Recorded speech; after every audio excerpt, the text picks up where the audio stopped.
Dear students, आज हम class 10th का समर जोन जो JKUT 2024 लास्ट ईयर साइंस का एक्स सीरीज़ पेपर आया था इसको सॉल्व करने जा रहे हैं। ख़ास तौर इसमें हम फिज़िक्स पोर्शन सॉल्व करेंगे क्योंकि मैं मैथमेटिक्स के साथ रिलेवेंट हूँ। नॉन मेडिकल मेरा बैकग्राउंड है और जिसको मैथ्स अच्छा हो उसके लिए फ़िज़िक्स मुश्किल नहीं होनी चाहिए। तो बिना टाइम ज़ाया किए हम अपने टॉपिक यानी लेक्चर की ओर जो हमारा पेपर है आज का सॉल्व करने जा रहे हैं। इसका सेक्शन ए पहले सेक्शन ए जो है इसका पहला क्वेश्चन इस तरह है। ए spherical mirror and a thin spherical lens have each A focal length of -15 centimetre. इसमें फोकल लेंथ जो है वो -15 सेंटीमीटर है और -15 सेंटीमीटर हम जानते हैं फोकल लेंथ नेगेटिव होती है एक स्फेरिकल मिरर के कनकेव मिरर के अंदर। यानी स्फेरिकल मिरर में कनकेव भी होता है कन्वेक्स भी, मगर स्फेरिकल मिरर के कनकेव मिरर में फोकल लेंथ नेगेटिव होती है और स्फेरिकल लेंस के कनकेव लेंस में फोकल लेंथ नेगेटिव होती है। तो कह रहा है कि मिरर और लेंस जिनकी फोकल लेंथ -15 होगी तो लेंस और मिरर कौन सा होगा, इसके लिए option number A right option है। यानी दोनों लेंस भी और मिरर भी, यानी मिरर भी कनकेव होगा और लेंस भी कनकेव होगा। तो option number A is right option. अब क्वेश्चन नंबर 2 की ओर हम आते हैं। क्वेश्चन नंबर 2 हमारा इस तरह है। A person which of the following statement is correct. कौन से नीचे दिए गए स्टेटमेंट्स में कौन सा स्टेटमेंट करेक्ट है। 4 स्टेटमेंट्स दिए गए हैं, हमें इनमें से देखना है करेक्ट स्टेटमेंट कौन सा रहेगा। A person with myopia can see distant objects clearly. Myopia जिस बंदे के अंदर हो वो दूर के ऑब्जेक्ट्स ठीक तरीके से दिखता है। ये बिल्कुल गलत है क्योंकि मायोपिया मीन्स नियर साइटेडनेस या शॉर्ट साइटेडनेस, यानी इसमें बंदे को नज़दीक का दिख अच्छी तरह से है मगर दूर का जो ऑब्जेक्ट हो वो उसको क्लियरली दिखता नहीं है। तो पहला ऑप्शन गलत है, हमें करेक्ट ढूंढना है। फिर दूसरा option, a person with hypermetropia can see near by objects clearly. अगर किसी बंदे के अंदर हाइपरमेट्रोपिया हो वो नियर बाई ऑब्जेक्ट्स, हाइपरमेट्रोपिया का मतलब लॉन्ग साइटेडनेस या फॉर साइटेडनेस, इसमें बंदे को दूर का दिखाई देता है मगर नज़दीक का इसको देखने में दिक्कत हो रही है, तो वो नियर बाई ऑब्जेक्ट्स नहीं देख सकता। तो ये भी फॉल्स है, हमें करेक्ट ढूंढना है। अब a person with myopia can see near by objects clearly, ये बिल्कुल पहले ही मैं बता चुका हूँ। ऐसा बंदा जिसको मायोपिया हो वो नज़दीक का देख सकता है मगर दूर का नहीं देख सकता। तो इसके लिए हमें ऑप्शन नंबर सी जो है सेकंड क्वेश्चन का वो करेक्ट है। अब क्वेश्चन नंबर 3 की ओर हम आते हैं। क्वेश्चन नंबर 3 हमारा इस तरह है। A person can not see distantly object kept beyond 2 metre. एक बंदा जिसको हमने कोई ऑब्जेक्ट 2 मीटर दूर रखा हो वो इसको नहीं देख सकता। तो इसको ये करेक्ट कैसे किया जाएगा, हमने अभी पढ़ा जिस बंदे को नज़दीक का दिखता हो उसको मायोपिया होता है और दूर का नहीं दिखता। यानी बंदे को नज़दीक का दिख रहा है अच्छी तरह से मगर दूर का नहीं दिख रहा है। तो इसके लिए हमें लेंस जो चाहिए वो कनकेव लेंस चाहिए और कनकेव लेंस में पावर ऑफ डायप्चर यानी कि जो पावर ऑफ लेंस उसके लिए वो हमें नेगेटिव की ज़रूरत है। तो हम जानते हैं पावर ऑफ लेंस और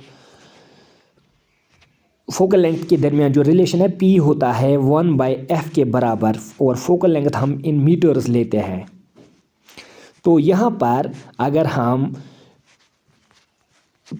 f का वैल्यू पुट करेंगे, f फोकल लेंथ हमारी यहाँ 2 मीटर है, तो मगर 1 को जब डिवाइड हम करेंगे 2 से तो ये 0.5 कहलाएगा। तो यानी 0.5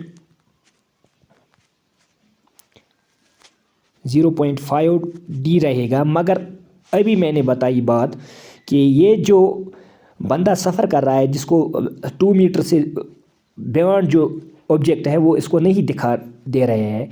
तो इसके लिए लेंस कौन सा चाहिए, इसको कनकेव लेंस की ज़रूरत है। और कनकेव लेंस में पावर ऑफ डायप्चर जो होता है, यानी कि डायप्चर पढ़े what so you pronounce it, इसको पावर ऑफ लेंस नेगेटिव की ज़रूरत है, यानी 0.5D। यानी जो कनकेव लेंस है इसमें इसको डाइवर्जिंग लेंस कहते हैं और इसमें फोकल लेंथ नेगेटिव होती है। तो यहाँ पर हमें पावर ऑफ लेंस -0.5D की ज़रूरत है। तो इसका मतलब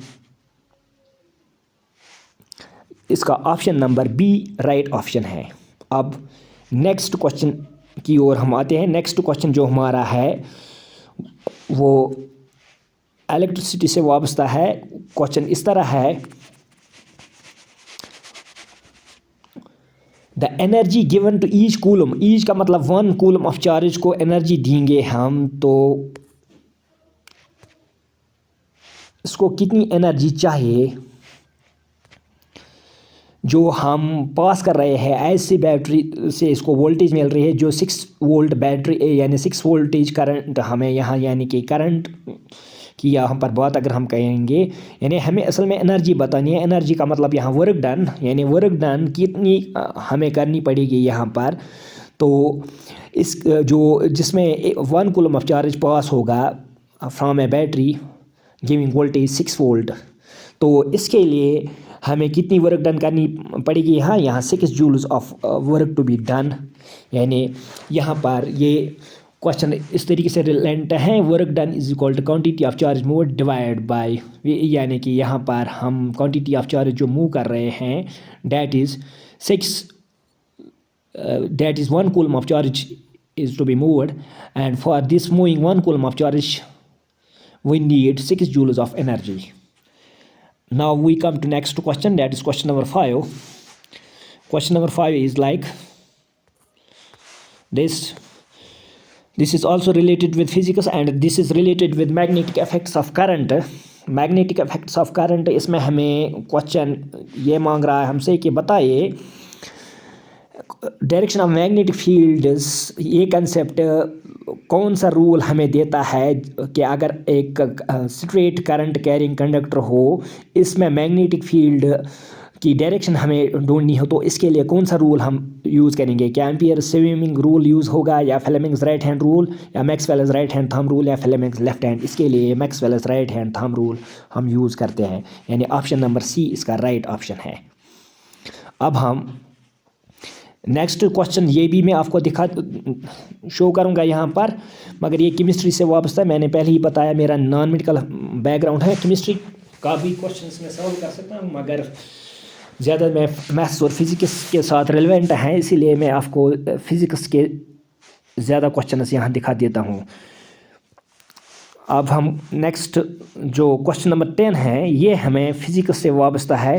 question number 10, wire should be object place, object कहाँ प्लेस करेंगे एक कन्वेक्स लेंस के अंदर, ताकि एक रियल इमेज प्रोड्यूस हो जाए और उस इमेज का साइज़ भी सेम हो एज ऑब्जेक्ट। ये हम जानते हैं, ये एट टवाइस एफ, यानी जब हम ऑब्जेक्ट को एट 2f प्लेस करते हैं, जब हम ऑब्जेक्ट को एट 2f प्लेस करते हैं तो उसकी जो इमेज बनती है वो भी 2f बनती है और वो डाउन द प्रिंसिपल एक्सिस होती है और उस वक्त रियल इमेज क्रिएट होती है।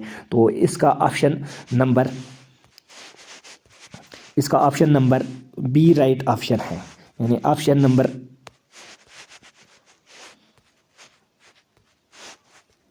बी इसका राइट ऑप्शन है। यानी कि ऑब्जेक्ट को हमें प्लेस करना है ट्वाइस फोकल लेंथ पर, तभी इसकी इमेज बनेगी रियल और सेम साइज होगी एज डेट ऑफ ऑब्जेक्ट।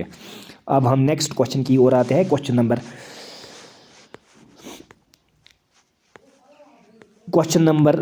16 की ओर हम आते हैं। क्वेश्चन नंबर 16 ये फिजिक्स से रिलेवेंट है, हमें एसरेशन और रीज़न से रिलेवेंट ये क्वेश्चन है। व्हेन क्वेश्चन इस तरह है, एसरेशन इसकी ऐसी है कि एक करंट को जब हम प्लेस करेंगे magnetic field it experiences a force, बिल्कुल ये सही है। जब हम करंट को प्लेस करेंगे एक मैग्नेटिक फील्ड के अंदर तो इसमें फोर्स क्रिएट होगा। अब रीज़न इसका यह है, force acting on A current carrying conductor is only, force जो एक्ट होगा करंट कैरिंग कंडक्टर पर तो वो मैग्नेटिक फील्ड की वजह से होगा, बिल्कुल ये भी सही है। तो इसमें एसरेशन भी सही है, बोथ एसरेशन एंड रीज़न और ट्रू, यानी कि इसमें हमें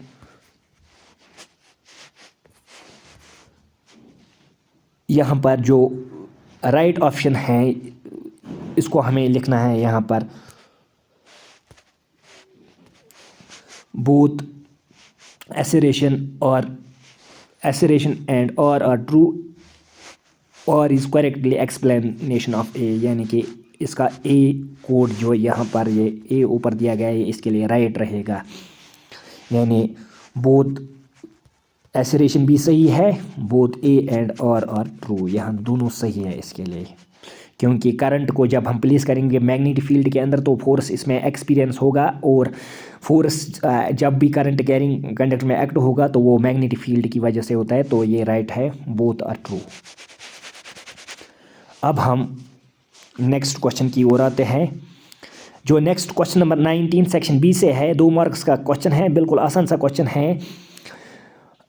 ये ह्यूमन आई से रिलेटेड है, क्योंकि क्वेश्चन इस तरह है, क्वेश्चन आप पढ़ने के बाद खुद समझ पाओगे, ये ह्यूमन आई से रिलेटेड है।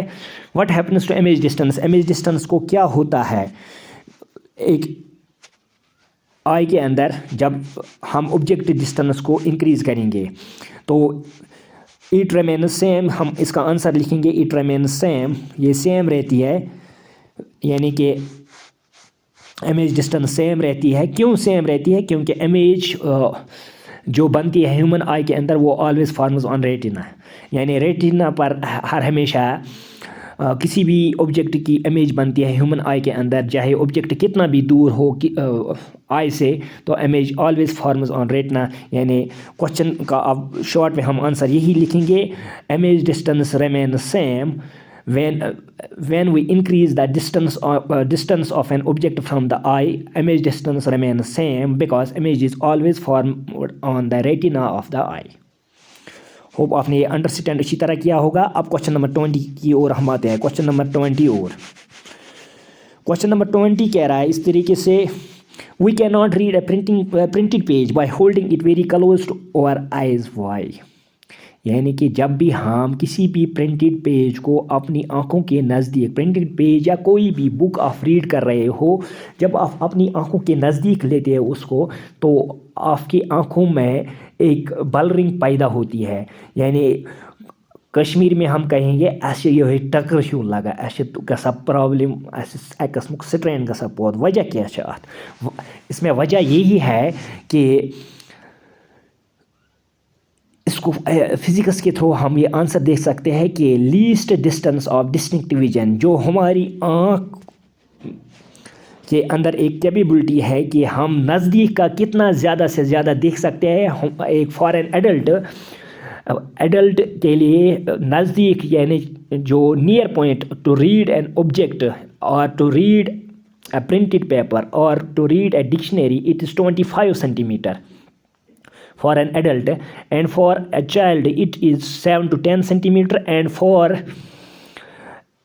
older people it should be 50 centimeter surrounding, and that is why we cannot read a printed page by holding it very close to our eyes। यानी कि आप इसमें को शॉर्ट तरीके से आंसर ये लिख सकते हैं कि we cannot read a printed page by holding it very close to eyes because least distance of distinct vision is 25 centimeter, and kept an object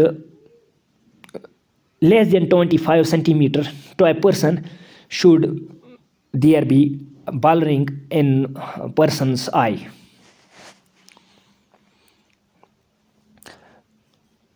या हम स्ट्रेन कहेंगे, एक पर्सन की आँख के अंदर स्ट्रेन पैदा होगा। अब क्वेश्चन नंबर 21 की ओर हम आते हैं। क्वेश्चन नंबर 21, ये क्वेश्चन पढ़ने से पहले ही बता देता हूँ मैं, ये ओम्स लॉ के साथ वाबस्ता है। क्वेश्चन इस तरीके से है, let the resistance of electric component, resistance of electric component को हमें कांस्टेंट रखना है, यानी R should be constant, R should be here constant, R को हमें कांस्टेंट रखना है। while potential difference across two ends of component decrease to half of its, where v को हमें हाफ करना है, v को चेंज करना है तो चेंज टू v by 2, यानी हाफ करना है।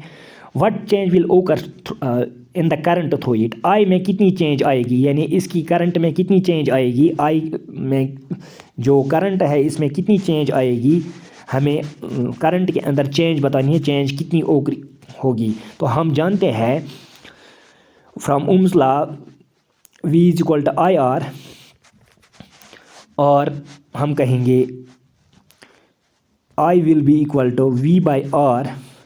क्वेश्चन हमें कह रहा है V को आपको चेंज करना है V/2 में डिवाइड बाई R, तो V को आपको चेंज करना है V/2 में, क्योंकि क्वेश्चन कह रहा है potential difference across the two ends of component decreases half. Half का मतलब V को आधा बनाना है, चेंज बतानी है करंट में कितनी चेंज होगी।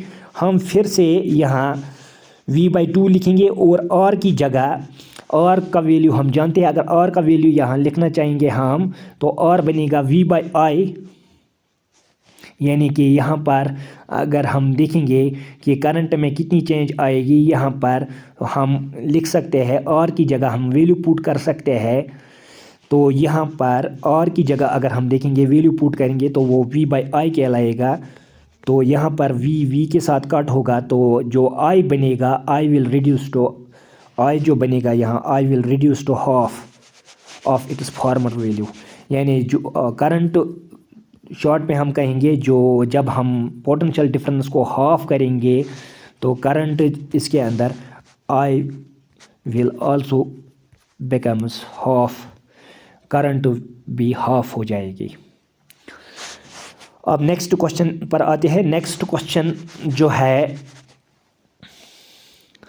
नेक्स्ट क्वेश्चन रिलेटेड है मैग्नेटिक फील्ड लाइन्स अराउंड ए करंट कैरिंग सोलेनाइड।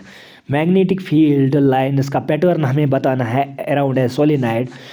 तो यहाँ पर मैं ये बात ऐड करना चाहूँगा कि करंट जो कैरिंग सोलेनाइड है इसके सराउंडिंग जो pattern of magnetic field lines होता है वो सेम एज बोर मैग्नेट होता है। Magnetic field lines pattern solenoid के अंदर सेम एज बोर मैग्नेट होता है। तो बोर मैग्नेट आप जानते हो, बोर मैग्नेट हम ऐसे बनाते हैं, यहाँ से हम नॉर्थ और साउथ लेते हैं, फिर यहाँ से मैग्नेटिक फील्ड लाइन्स ऐसे हम दिखा देते हैं मैग्नेटिक फील्ड लाइन्स। फिर से मैं बताना चाहूँगा यहाँ पर, ये बोर मैग्नेट एक आपने लिया, यहाँ से नॉर्थ पोल, यहाँ साउथ पोल, फिर यहाँ से मैग्नेटिक फील्ड लाइन्स ऐसे ऑरिजिनेट होते हैं यहाँ से, फिर यहाँ ऐसे आप दिखाते हो, यहाँ से भी ऐसे, क्योंकि हम जानते हैं magnetic field lines originates at north pole and ends at south pole, and same is the magnetic field pattern lines around a solenoid. Hope आपने ये भी अच्छी तरह अंडरस्टैंड किया होगा। अब नेक्स्ट क्वेश्चन पर हम आते हैं। नेक्स्ट क्वेश्चन हमारा इस तरह है,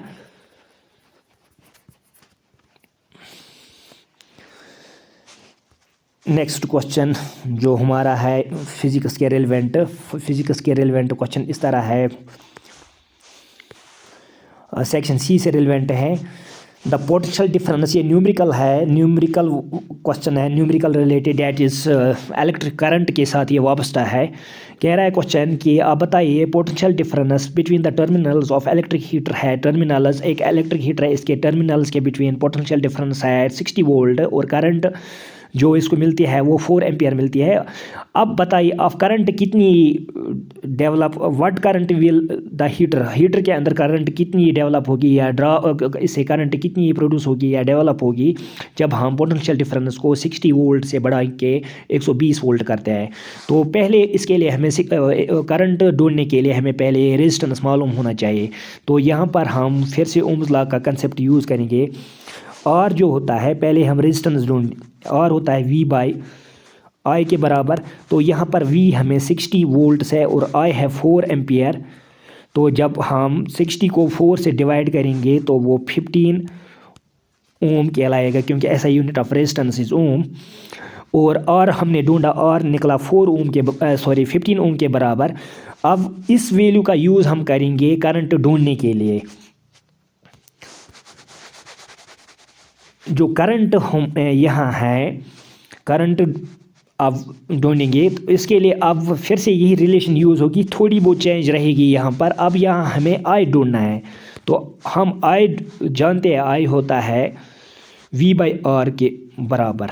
अब थोड़ा उल्टा करना है। अभी हमने रेजिस्टेंस ढूंढने के लिए V बाई आई का कंसेप्ट लिया था, अब यहाँ पर करंट ढूंढने के लिए V बाई आई का कंसेप्ट। V अब इस वक्त 120 लेना है और रेजिस्टेंस हमने अभी ढूंढा 15, तो 120 को जब 15 से डिवाइड करेंगे तो 8 आएगा। तो 8 ampere of current will be drawn from electric heater when potential difference is increase to 120 volts. Hope आपने ये न्यूमेरिकल भी अच्छी तरह अंडरस्टैंड किया होगा। अब इसका और वाला दिखा देता हूँ, बिल्कुल आसान सा है। एक इलेक्ट्रिक आयरन है, यानी कि इस तरीके एक है, इसका जो रेजिस्टेंस है, रेजिस्टेंस दिया गया है, रेजिस्टेंस इज 20 ओम। और वाला क्वेश्चन दिखा देता हूँ। और आई इस वक्त 5 एम्पियर है। हमें बताना है हीट कितनी डेवलप होगी, टाइम है 30 सेकेंड्स का। हीट कितनी डेवलप होगी, तो जूल्स लॉ ऑफ हीटिंग हम यूज़ करेंगे। जूल्स लॉ ऑफ हीटिंग जो है H is equal to I square और T, ये रिलेशन हम जानते हैं। आई यहाँ पर है 5, तो 5 का स्क्वायर, और रेजिस्टेंस यहाँ पर है 20, तो multiply with 20 and time is 30 seconds, multiply with 30 and next step we will get 25 into 20 into 30, that will be 600, and when multiply 20 with 600 we get 15,000 joules. That is 15,000 joules of heat will be produced when current 5 ampere flows through an electric iron having resistance 20 ohm and for a time of 30 seconds. And this can be also written as 15 into 10 raised to power 3 joules. Further, this can also be written as